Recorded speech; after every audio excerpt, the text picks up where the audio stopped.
Assalamualaikum warahmatullahi wabarakatuh. Selamat pagi, selamat siang, selamat sore, dan selamat malam kepada seluruh teman-teman yang telah menonton video saya. Perkenalkan, nama saya Ayu Ismi Cahyaningsih. Saya dari Fakultas Perikanan dan Kelautan Universitas Airlangga, jurusan Aquacultur dengan NIM 1419111333033. Video ini dibuat untuk memenuhi tugas pengganti laporan praktikum manajemen kualitas air dengan judul Manajemen Kualitas Tanah untuk Budidaya di Tambak atau Kolam. Nah, sebelum melakukan suatu praktikum, pasti ada alat dan bahan yang akan digunakan ya. Jadi untuk praktikum kali ini, untuk alat yang digunakan ada akuarium, skop, dan ember. Sedangkan untuk bahannya sendiri yaitu ada tanah, ada kapur pertanian atau CaCO3, kemudian ada pupuk urea, dan ada TSP. Nah, sebelumnya apa sih sebenarnya tujuan dari praktikum manajemen kualitas tanah ini?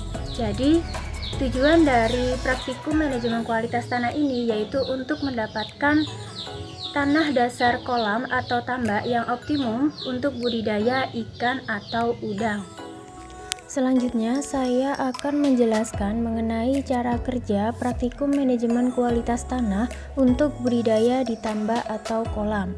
Cara kerja yang pertama yaitu memasukkan tanah ke dalam akuarium dengan ketebalan kurang lebih 10 cm. Yang kedua yaitu membalikkan tanah dengan menggunakan skop. Yang ketiga, menjemur tanah selama 3-5 hari sampai tanah pecah-pecah. Yang keempat, memasukkan air dengan ketinggian kurang lebih 50 cm selama 1-2 hari. Yang kelima yaitu mengeluarkan air selama 1 hari, kemudian mengeringkan lagi kira-kira selama 1-2 hari dan ukur pH tanahnya. Yang keenam yaitu memberikan kapur CaCO3 atau kapur pertanian sebanyak 1,5 ton per hektare. Yang ketujuh, mengeringkan tanah selama 2-3 hari, kemudian padatkan.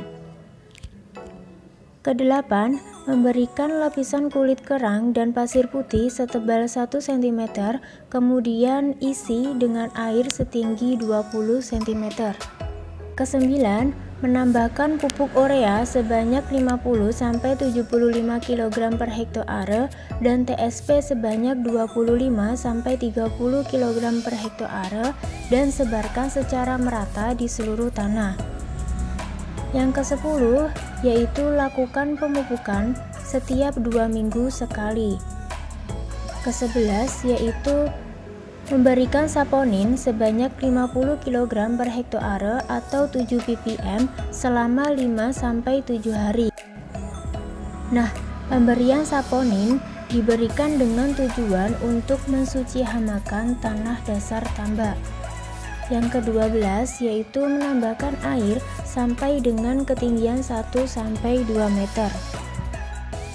Nah, untuk selanjutnya saya akan menjelaskan mengenai beberapa hal yang harus diperhatikan pada praktikum manajemen kualitas tanah untuk budidaya di tambak atau kolam ya.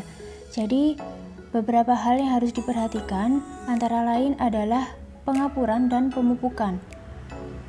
Nah, pengapuran tanah dasar ini dilakukan setelah tanah dasar kering dan bersih dari bahan organik. Pengapuran ini dilakukan untuk menaikkan pH, membunuh bibit penyakit, dan menambah kekerasan atau kepadatan pada tanah. Kapur yang biasa digunakan pada saat pengapuran adalah kapur dolomit dengan dosis 150 gram per meter persegi. Nah, pengapuran ini dilakukan dengan cara menebar kapur secara merata pada dasar tambak dengan ketebalan yang berbeda pada tiap permukaan tanah. Untuk selanjutnya adalah pemupukan. Pemupukan ini dilakukan dengan menggunakan pupuk urea dengan dosis 400-500 gram per meter persegi. Pemupukan ini dilakukan dengan cara menebarkan pupuk pada kolam sampai merata.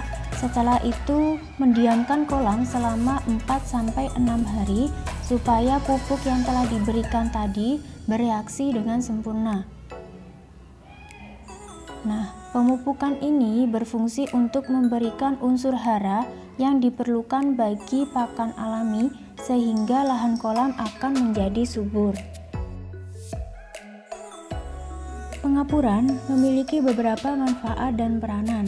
Di antaranya, yang pertama yaitu menaikkan pH tanah, yang kedua mempercepat proses penguraian bahan organik, yang ketiga mengikat kelebihan gas asam arang atau CO2 yang dihasilkan oleh proses pembusukan bahan organik dan pernafasan biota air. Yang keempat, efek panasnya kapur bias itu dapat berfungsi sebagai disinfektan yang bias mematikan kuman. Yang kelima, mengikat partikel-partikel lumpur halus yang melayang dalam air lalu mengendap ke dasar tambak atau kolam sehingga air dapat menjadi jernih dan kecerahan meningkat. Kemudian adalah pemupukan. Nah, pemupukan ini dapat menggunakan pupuk anorganik dan pupuk organik ya.